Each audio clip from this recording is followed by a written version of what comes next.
জামাই ষষ্ঠী রেডি হয়ে নিয়েছি, বেরোচ্ছি। এখন বাজে হচ্ছে 7:15, আর বাড়ি পৌঁছাতে 1:45 মতো বেজে যাবে, খুব একটা বেশি সময় লাগে না। এবার রাস্তাঘাটে বৃষ্টি আসছে, জানি না কি হবে না হবে। মেকআপ করছো? ও মা, এত আয়না চিরুনি তো সাজের জিনিসের বক্স নিয়ে বসে গেছে। মা এরকম ক্লিপ লাগিয়েছো? বাড়িতে আসার পর সেই রকমভাবে আমি ভিডিওটা করিনি। তো যাই হোক, আজকে সকাল থেকে আমি ভিডিওটা শুরু করলাম। ব্রেকফাস্টের জন্য রান্না করা হয়ে গেছে লুচি আর ঘুগনি, যেটা আমি করেছি। 10 মিনিট মতো আগে করা হচ্ছে, সেই জন্য একটু লুচিটা নেতিয়ে পড়েছে। লুচিটা মনে হচ্ছে যেন দেখে নেতিয়ে গেছে, কিংবা লুচিটা খুব শক্ত, এরকমটা কিছুই না। লুচিটা যথেষ্ট নরম, কিন্তু একটু নেতিয়ে গেছে। তো যাই হোক, এবার ফলারগুলো মার দিকে রেডি করছে। লুচি আলুর দম একটু খেতে ভালোবাসে, কিন্তু ফলারগুলো অতটা বেশি সঞ্জিত খায় না।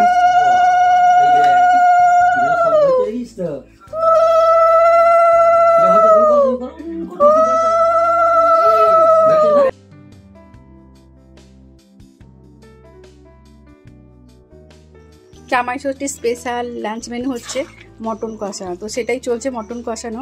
তো এই জাস্ট একটুখানি আগেই বসিয়েছি, তো একটু বড় বড় সাইজ আছে, ওটা আমাকে প্রেসার কুকতে অবশ্যই করতে হবে। তো চলো মটনটা কষিয়ে রান্নাটা করে নিই। এখনও চিকেন, অনেক কিছু রান্না আইটেমস এখনও বাকি রয়েছে, তো বেশিরভাগটাই হয়ে গেছে। এখন তো অতটাও হয়নি, মোটামুটি এখন 12টা মতো বাজে, খেতে খেতে মনে হয় 2টো বেজে যাবে আজকে। তো যাই হোক, চলো মটনটা কষানো হয়ে যাক।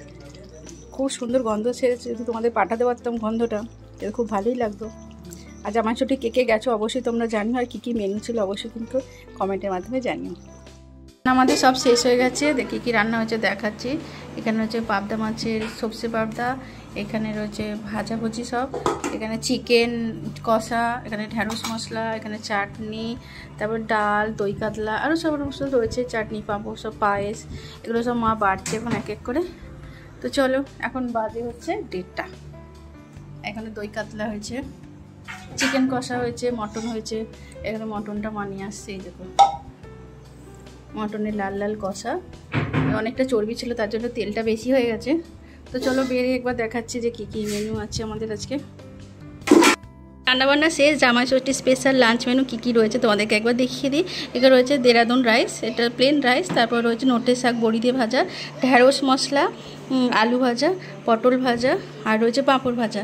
আর এদিকে রয়েছে পাবদা মাছের সর্ষে দিয়ে পাবদা, এখানে রয়েছে দই কাতলা, আর টমেটো চাটনি, আমের চাটনি, আর রয়েছে মুগ ডাল, আর এখানে রয়েছে মটন কষা, আর এখানে রয়েছে চিকেন কষা, আর এখানে পায়েস আর দই। এই সমস্ত রান্নাবান্না হয়েছে। কেমন হয়েছে অবশ্যই জানিও। পুরো রান্নাটা মোটামুটি মাই করেছে।